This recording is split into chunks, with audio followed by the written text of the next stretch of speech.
From a budding friendship, let's move to a budding rivalry. Canada versus the United States. These two nations were once the closest of allies, but now a spanner has been thrown in the works, courtesy US President Donald Trump.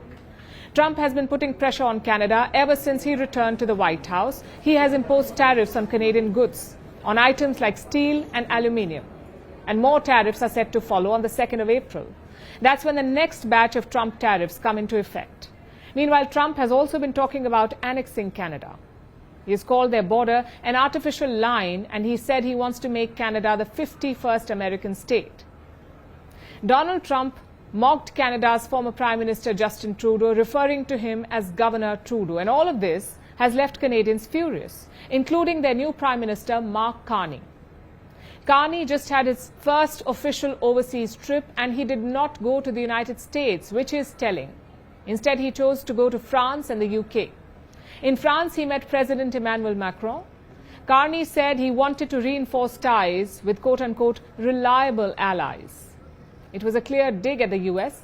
Yesterday in the UK, Carney was even more blunt when he spoke about Trump's comments. We've called out those comments. They're disrespectful. They're not helpful.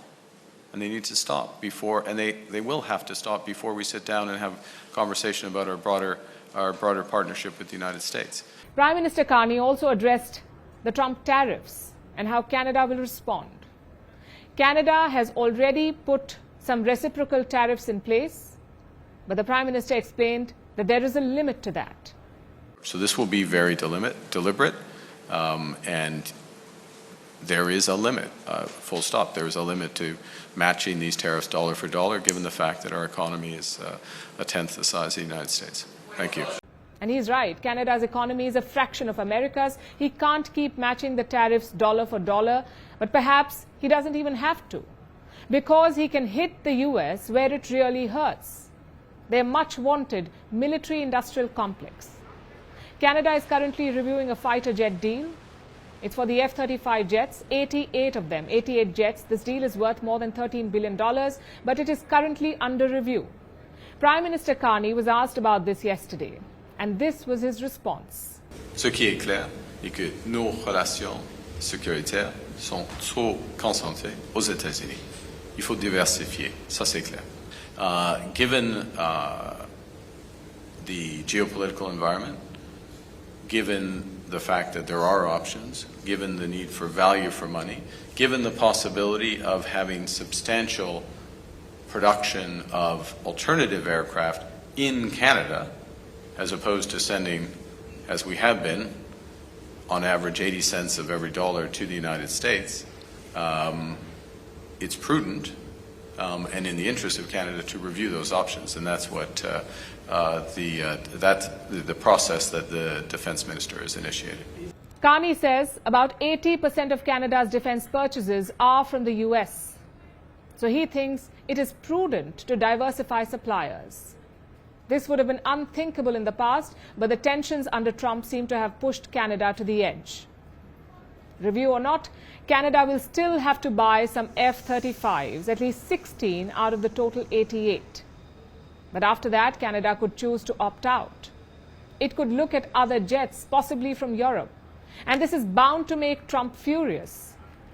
But he may actually face some pressure this time from America's military-industrial complex, because $13 billion is a lot of money. So defense giant Lockheed Martin will not be happy. We'll have to wait and see if they can actually sway Trump or get him to tone down his rhetoric. I wouldn't hold my breath, though. Meanwhile, another American company is feeling Canada's sting, and that is Elon Musk's Tesla. We are giving incentives for people to migrate into electric cars, except we will stop giving incentives, financial incentives, to buy Tesla. We have certainly said that if you want to buy Tesla, go ahead, but don't count on taxpayer money to subsidize it.